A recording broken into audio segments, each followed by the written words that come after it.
Is the end of the Ayatollah's power near? Let's weigh up the pros and cons of a US-Israeli war on Iran. Is the US-Israeli military campaign against Iran a good thing? By default, no. Definitely no. Is Spain's Prime Minister Pedro Sanchez right to say that any violation of the international law is a very bad thing? Yes, he has every right to say so, because it's true. United States are also deeply divided on Trump's war on Iran, and many of the president's MAGA supporters are against this war. Many are worried that there has never been actually a strategy inside the Trump's circle of loyalists about the conflict with Iran. And like many other moves of the current US administration, this war is more of a chaotic gamble rather than a result of strategy. The American MAGA influencer Matt Walsh said that so far we have heard that although we killed the whole Iranian regime, this was not a regime change war.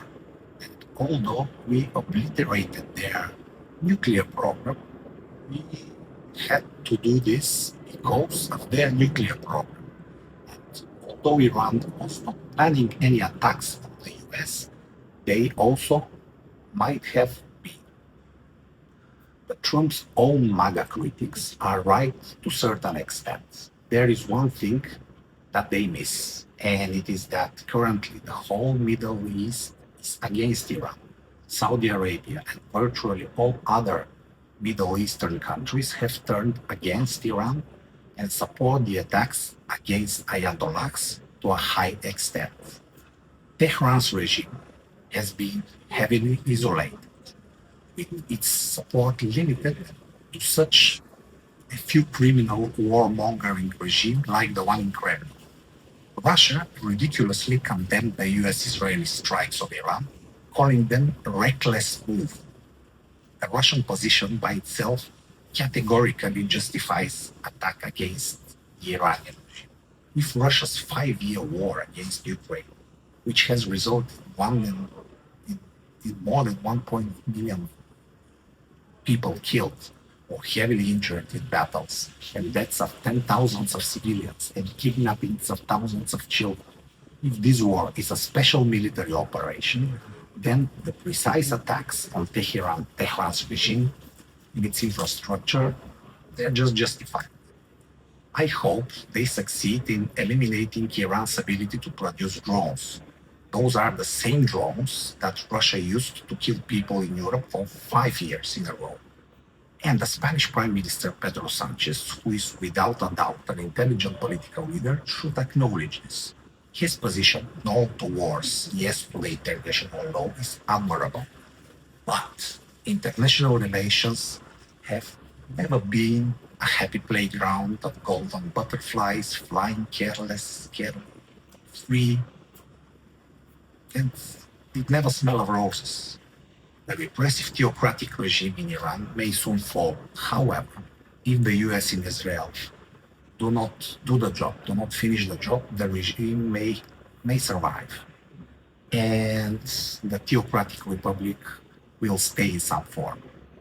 Skeptics, however, are right to say that the current war against Iran, in form of airstrikes, might not necessarily result in collapse of the regime.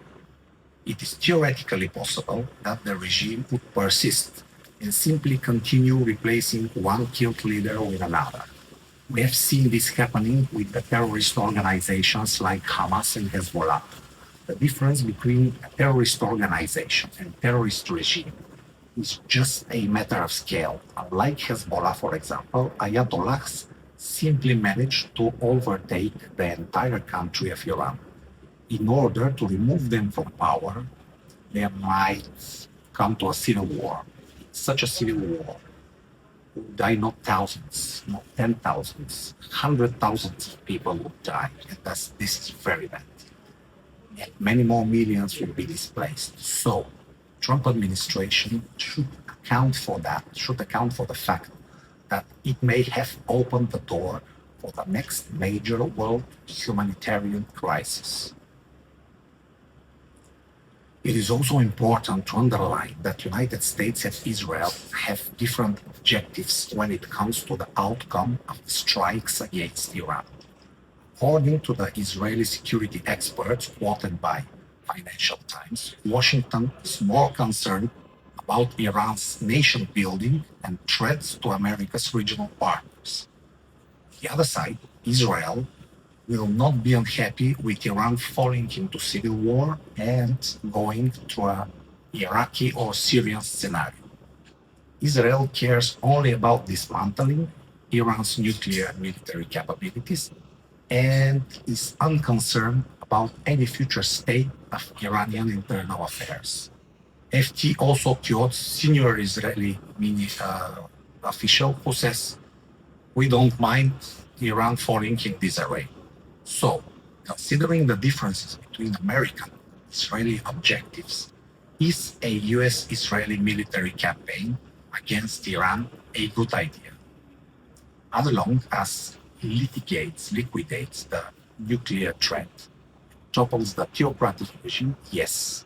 However, military campaign on Iran turned into geopolitical trap for the United States if Iran goes into disarray, if the country falls apart like Syria did. If Trump administration mismanages the current military campaign, Iran would become a huge territory overtaken by warlords and insecurity. So US would better have a plan to stop the war and secure some form of peace and political transition as long as it is possible. For that, Washington would definitely need someone to negotiate with in Iran. This is not going to be a brand new political group. It's most probably be a fraction that would emerge from the falling theocratic regime. However, it's hard to imagine that the current Iranian regime will simply surrender. It is much more likely that the war against Iran will result into a country falling apart, either into civil war or end up divided into a number of enclaves controlled by different military groups struggling for power. And this is exactly the Iraqi or Syrian-like scenario. Israel, on the other hand, will most likely follow a strategy. Unlike the United States, Israel will most likely follow a strategy to obliterate the Iranian nuclear capabilities and to weaken the Iranian army. So Israel doesn't mind to have Iran controlled by different warlords, groups that fight each other, and to be ungovernable. We need to also to consider that if the worst case scenario happens, there would be millions of immigrants, humanitarian crisis, and these immigrants will flood Europe and probably North America, even both Americas. So this is the major concern, that this war will lead to ungovernable Iran, rather than to a country that starts transition to a secular political system based on political pluralism. The most frightening projection for the current situation can be made based on German Chancellor Friedrich Merz's comments made after meeting with Trump on March 3rd. Merz said, "In my knowledge and understanding today, the American government does not have a clearly formulated strategy for the future civilian leadership of this country." This is what German Chancellor said. So it looks like that President Trump may have started a war that will worsen the social and economic security in the Middle East, Europe, and both Americas for a generation, and it would result in a huge loss of civilian lives. The fall of Iran as a governable country would probably result in the greatest migration in human history. So, Are the airstrikes on Iran a good idea? The question is no. They are rather reckless and hard to justify. That's true. Were the US and Israeli strikes against Iran a last resort? No, they were not. Washington could have continued pushing pushing Tehran for a deal. At the same time, it is delusional that ayatollahs would simply change their political course, abandon the nuclear program, the support for Hezbollah, Hamas, and other terrorist organizations. A regime that doesn't hesitate to kill and destroy lives of more than, 30,000, 40,000 of its own people obviously cannot be expected to come to normal. Truth is that each clerical regime that uses religion to justify killing is evil. It must be dismantled. The worst thing is to turn religion into politics and to use arguments of religion to create wars, to create disturbance, to suppress people. Well, a bigger mess is probably coming in the Middle East. If the repressive regime in Tehran is not properly removed and replaced with some government that brings stability to Iran, it's gonna be a big mess. No form of metaphysical deity, no form of God, no form of religion should be used to justify power. No one should claim that they act in God's will.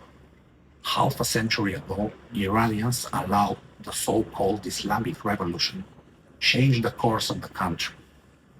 They still pay the price for that. And obviously it's gonna be a bigger price to pay. With that, then we tend to elect people into positions of power based more on how attractive and populist they are in election campaigns, not because they are qualified to govern. Consequently, we often end up with governments led by individuals who lack, who are unprepared, who lack capacity, who cannot govern. So, when we're about to make a political choice, we should always remember one simple fact. If we choose disturbance, we usually do not get a mild form of disturbance. It's not just disturbance, it's always more than that. It always gets messy, and sometimes it is a big mess.